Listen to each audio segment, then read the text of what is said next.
आइए मेरे दोस्तों, आपका स्वागत है हमारे इस चैनल पर, धार्मिक चैनल पर।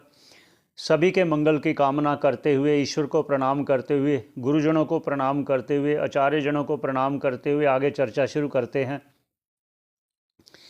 हमारा मुख्य उद्देश्य है कि जितने जो धर्मशास्त्र हैं, जो आत्म तत्व को जानने में सहयोगी हैं और जो इस भव सागर से पार होने में सहयोगी हैं, उनकी चर्चा आपसे हम करना चाह रहे हैं। आशा करते हैं आप लाभ उठाएंगे और सभी के मंगल की कामना करते हुए शुरू करते हैं।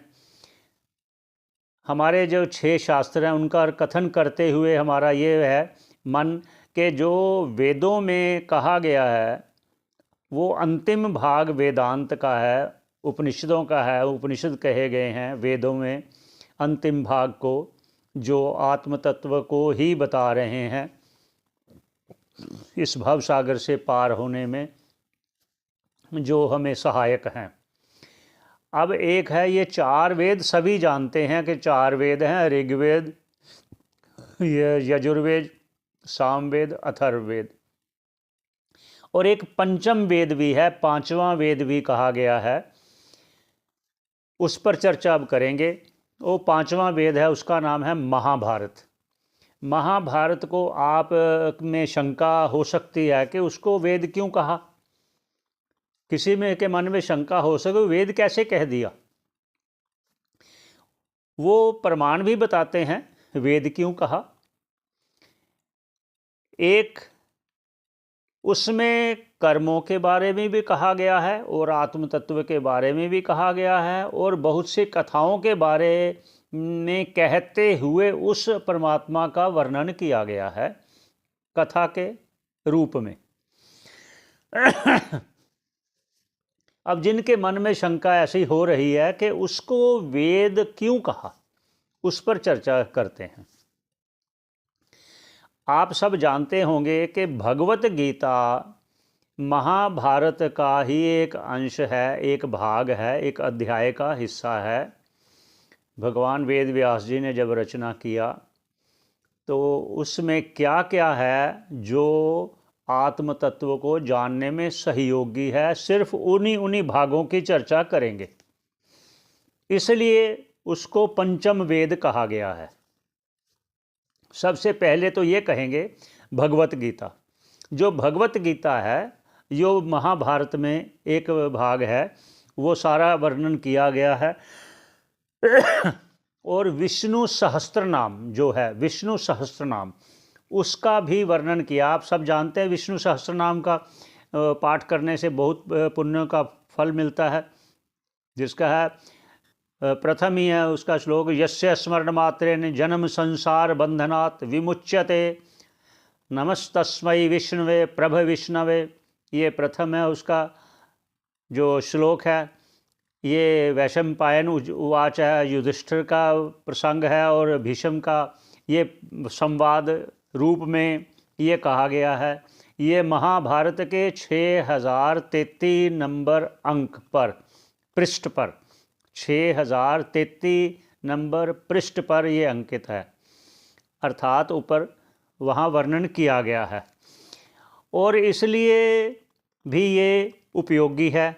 और जो गजेंद्र मोक्ष का वर्णन है वो भी महाभारत में आया है। और आप जानते होंगे कि 4 कुमार कहे गए हैं, सनक, सनंदन, सनातन और संत कुमार। जो 4 कुमार है ब्रह्मा जी के मानस पुत्र हैं, वो ब्रह्मा जी से आत्म तत्व का उपदेश पाकर सभी के शोकों का निवारण, सभी के अर्थात जो उनकी शरण में गए उनके शोक का निवारण किया। उन्होंने नारद जी को उपदेश से देकर, नारद जी को भी आत्म तत्व का उपदेश देकर उनका भी भवबंधन मुक्त किया, उनको भी मुक्त किया उन्होंने, सनत कुमार जी ने। और उन्होंने ही सनत सुजातीय नामक एक ग्रंथ है, वो भी महाभारत से ही आया है, अर्थात उसमें ये वर्णन है। वर्णन कहाँ है वो भी थोड़ा सा संकेत देते चलते हैं। उद्योग पर्व है, उद्योग पर्व, उद्योग पर्व में ये आया है। 33 से लेकर 41 नंबर अध्याय पर। और क्या कहते हैं कि इन्होंने, सनत कुमार जी ने धृतराष्ट्र को आत्म तत्व का उपदेश किया है। जो उपदेश किया है उसका ग्रंथ अलग से मिलता है, जिसका नाम है सनत सुजातीय। जिस प्रकार उन्हीं से लिया गया है जो विष्णु सहस्त्र नाम, जिसका जप किया जाता है, उच्चारण किया जाता है पुण्यों के प्राप्त करने के लिए। और भगवत गीता भी वहीं से लिया, और गजेंद्र मोक्ष भी वहीं से लिया गया है। ये अलग अलग वर्णन करने का अर्थात कि ये जो भी आत्म तत्व को बताने में सहायक होते हैं एक। और भीष्म पितामह जी ने भी जब शरशैया पर लेटे थे तो उन्होंने ये प्रण किया हुआ था कि मैं उत्तरायण जब आएगा तभी मैं अपने प्राणों को त्यागूंगा। ये भी कथन का अर्थ है कि जो उपासक हैं, जो उपासना में लगे हैं, वो उत्तरायण में जाएं या दक्षिणायन में जाएं, वो उसी मतलब स्वर्ग को प्राप्त होंगे, उसी लोक को प्राप्त होंगे जिस देव की वो उपासना करते हैं। ये उपासना का महत्व भी बताने के लिए, दक्षिणायन का महत्व भी बताने के लिए कि जो दक्षिणायन में देह त्यागेंगे वो अपने पितृलोक को जाएंगे, चंद्रलोक को जाएंगे।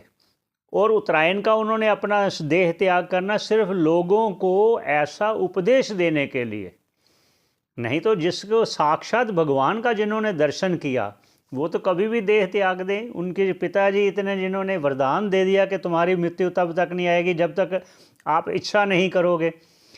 एक वो पूर्व जन्म के वो थे, वसु थे, तो वो सिर्फ लोगों को संदेश देने के लिए। कुछ लोग ऐसे भगवान जब अवतरित होते हैं तो उनके काल में कुछ लोग उनके दर्शन करने के लिए अवतार लेते हैं, वो स्वयं भी।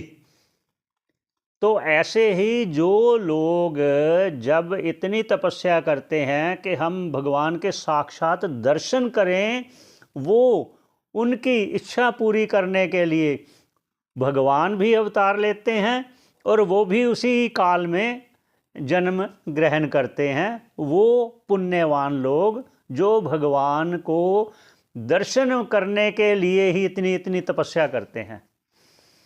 और जो मोक्ष के इच्छुक हैं वो तो ये जीते जी ही भगवान अवतार कब लेंगे वो उनको नहीं इतना होता, जितना ये होता है कि मन में अंतःकरण इतना शुद्ध हो चुका होता है कि हम तो जीते जी ही उन्हीं के जो उनका सत्य चित आनंद स्वरूप है उसी में लीन हो जाएं, जीते जी उसका फिर अनुभव भी करते हैं।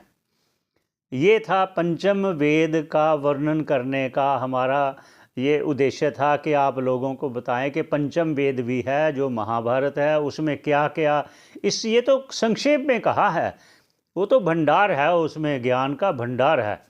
ले सिर्फ संक्षेप में कहने का कि यहाँ कहाँ कहाँ से क्या क्या शास्त्र हमें उपदेश दे रहे हैं कि आप लोग जिनके पास समय नहीं होता उन लोगों को संक्षेप में ये कथन किया जाए कि हमारे शास्त्र क्या क्या हमारे लिए कह रहे हैं और हमारे हित के लिए क्या क्या कह रहे हैं, हमारे कल्याण के लिए क्या क्या कह रहे हैं। इतना मात्र था आपके समक्ष ये वर्णन करने का उद्देश्य हमारा। सभी के मंगल की कामना करते हुए यही विश्राम देते हैं। पुनः भेंट होगी ईश्वर की इच्छा से।